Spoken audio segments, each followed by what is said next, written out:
प्रिय संस्कृत मित्राणी, नमो नमः। मैं दीपमाला उपाध्याय आप सबका स्वागत करती हूँ। आज मैं कक्षा सप्तमी रुचिरा भाग 2 पाठ 12 विद्याधनम के हिंदी अनुवाद को लेकर उपस्थित हूँ। यह पाठ 2 पार्ट में विभक्त है।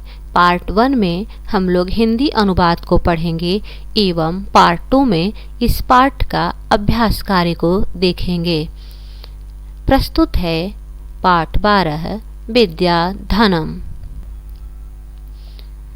पहला श्लोक है न चौरहार्यं न च राजहार्यं न भ्रातृभाज्यं न च भारकारी व्यये कृते वर्धत एव नित्यं विद्याधनं सर्वधन प्रधानम्। इस श्लोक में विद्याधन की प्रधानता को बताया गया है। कहा गया है न चौरहार्यम, चौर अर्थात चोरों के द्वारा हार्यम हरण करने योग्य, चुराने योग्य न अस्ति नहीं है। न राजहार्यम और न ही राजा के द्वारा हरण किया जाने योग्य है, अर्थात छीने जाने योग्य है। मतलब कि यह विद्या रूपी धन न तो चोर के द्वारा चुराने योग्य है और न ही राजा के द्वारा छीनने योग्य है। न भ्रातृभाज्यम, भ्रातृ अर्थात भाइयों के द्वारा भी भाज्यम बांटने योग्य नहीं है। न तो भाइयों के द्वारा बांटने योग्य है, न भारकारी और न ही यह बोझ को बढ़ाने वाला है। व्यये कृते वर्धत एव नित्यम, कहा गया है व्यये कृते, यह विद्या रूपी धन व्यय करने पर, खर्च करने पर, वर्धत एव नित्यम हमेशा बढ़ता ही रहता है। विद्याधनम सर्वधनम प्रधानम, विद्या रूपी धन सभी धनों में प्रमुख है, सर्वोत्तम धन है। क्योंकि संसार का और कोई भी धन अगर हम खर्च करते हैं तो वह कम होता है, न कि बढ़ता है। लेकिन विद्या रूपी धन को जब हम खर्च करते हैं तो वह बढ़ता ही जाता है। खर्च करने का अर्थ क्या हुआ कि जो ज्ञान आपके पास है, यदि आप उसे 10 लोगों में बांटते हैं तो यह उन लोगों को जानकारी तो हुई ही, साथ ही आपका जो ज्ञान है उसमें भी वृद्धि हो गई, अर्थात वह अब कभी आप भूल भी नहीं पाएंगे और अन्य लोगों को भी जानकारी प्राप्त हो गई। दूसरा श्लोक देखते हैं। देखिए हर श्लोक अलग अलग छंदों में निबद्ध होता है, तो उसे गाने का जो लय होता है वह भी अलग अलग होता है। इस श्लोक को देखते हैं। विद्यानाम नरस्य रूपमधिकं प्रच्छन्न गुप्तं धनं विद्या भोगकरी यशः सुखकरी विद्या गुरुणं गुरुः। विद्या बन्धुजन विदेश गमने विद्या परा देवता विद्या राजसु पूज्यते न हि धनं विद्या विहीनः पशुः। यहाँ देख रहे होंगे कि जब हम पढ़ें तो कहाँ रुके हैं, अर्थात जहाँ पे रुकते हैं उसे हम यति कहते हैं। विद्या नाम नरस्य रूपम अधिकम, यहाँ रुके। उसके बाद प्रच्छन्न गुप्तम धनम, उसके बाद इस लाइन को पढ़े हैं। तो ये देखते हैं कितने वर्णों पर रुके हैं। 1 2 3 4 5 6 7 8 9 10 11 12, यहाँ पे 12 हुआ।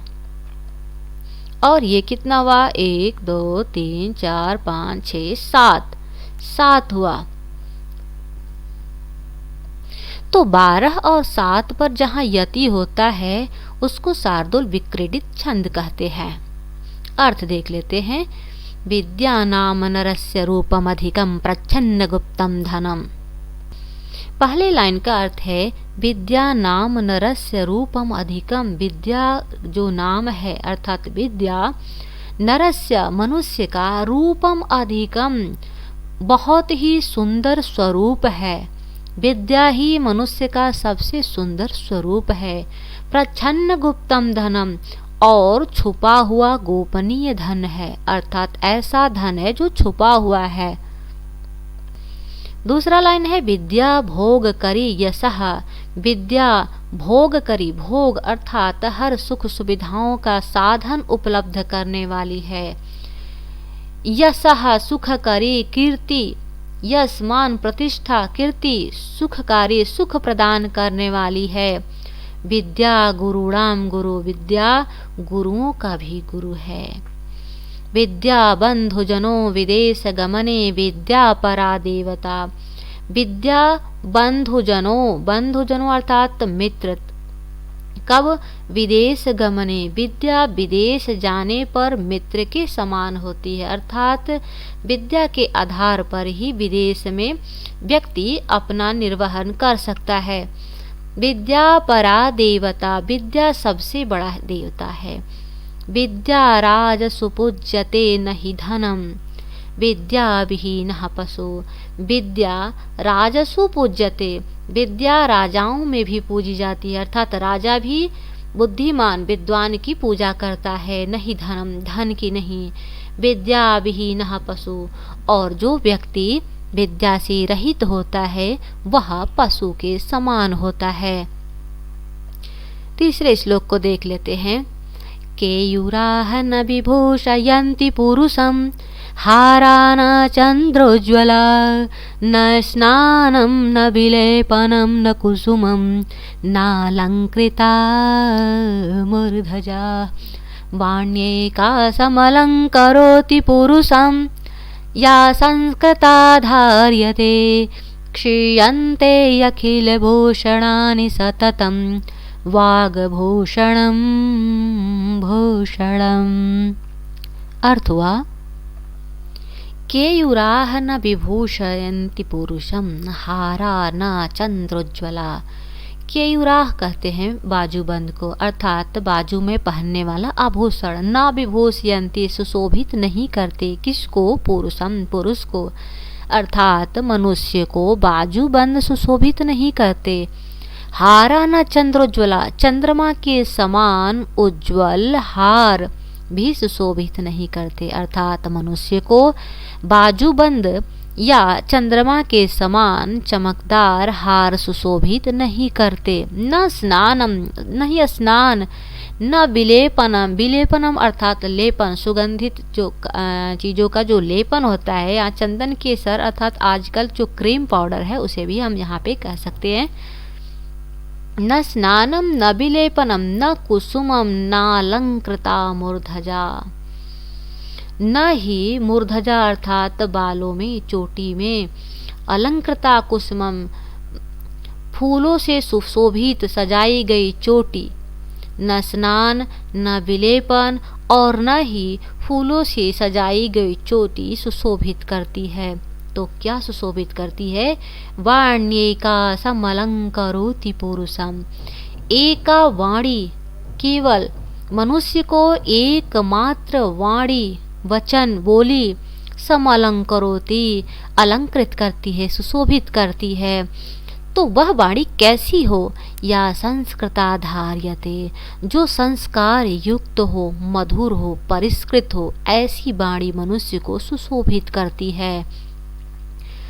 क्षीयन्ते अखिल भूषणानि, अन्य सभी आभूषण तो नष्ट हो जाते हैं, जैसे केयूराः हाराः या अन्य जितने भी आभूषण हैं वो तो नष्ट हो जाते हैं। परंतु सततम वाग्भूषणम भूषणम, परंतु वाणी का जो आभूषण है वह सदैव रहने वाला आभूषण है। सुंदर वाणी, मधुर वाणी, संस्कार युक्त वाणी, परिष्कृत वाणी रूपी जो आभूषण है वह सदैव रहता है, और उस परिष्कृत वाणी से ही मनुष्य की शोभा होती है, किसी आभूषण से नहीं। उम्मीद है कि आप लोगों को समझ में आया होगा।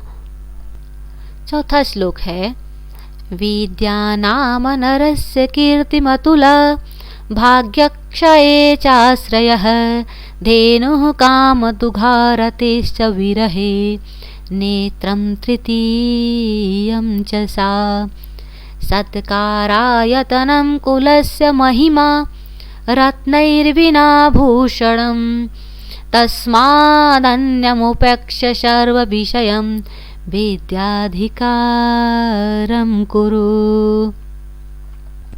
अर्थ हुआ विद्या नाम नरस्य कीर्तिम अतुला।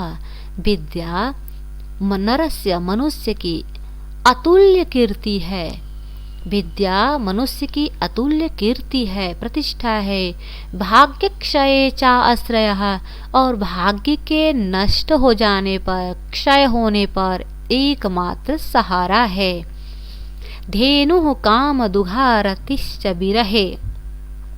धेनुः काम दुघा अर्थात कामधेनु गाय के समान है। कामधेनु गाय क्या होती है? अर्थात सभी कामनाओं की पूर्ति करने वाली होती है। उसी प्रकार से विद्या सभी कामनाओं की पूर्ति करने वाली कामधेनु के समान है। रतिश्च विरहे, विरह में भी प्रेम करती है। नेत्रम तृतीयम सा, और यह मनुष्य का तीसरी आँख होती है। सत्कारायतनम कुलस्य, सम्मान का स्थान है। कुलस्य महिमा, और कुल की महिमा है। रत्नैर्विना भूषणम, बिना रत्नों का भी आभूषण है। तस्माद अन्य उपेक्ष, इसलिए अन्य सभी बातों का, तस्माद अन्यम उपेक्षात अन्य सभी बातों को छोड़कर, सर्व विषयम सभी विषयों को छोड़कर विद्याधिकारम करो, विद्या पर अधिकार करो। पुनः देखिए विद्या नाम कीर्ति नरस्य कीर्तिम अतुला। विद्या मनुष्य की अतुल्य कीर्ति है। भाग्य क्षय चा आश्रयः, भाग्य के नष्ट होने पर एकमात्र सहारा है। कामना पूर्ति करने वाले कामधेनु है। रतिश्च विरह, विरह में भी यह प्रेम करने वाली है। नेत्रम तृतीयम च सा, और मनुष्य की तीसरी आँख होती है। सत्कारयतनम, सम्मान का स्थान है। कुलस्य महिमा, कुल की महिमा है। रत्नैर्विना भूषणम, और रत्नों के बिना आभूषण है। तस्माद अन्यम उपेक्ष सर्व विषयम, इसलिए सभी बातों को उपेक्षा करके, छोड़ करके विद्याधिकारम करो, विद्या पर अधिकार करो। इस प्रकार से यहाँ पाठ का हिंदी अनुवाद पूर्ण हुआ। उम्मीद है आप लोगों को समझ में आया होगा। पार्ट 2 में हम लोग पाठ के अभ्यास कार्य को देखेंगे। धन्यवाद। मिलती हूँ फिर अगले वीडियो के साथ। तब तक के लिए नमस्कार।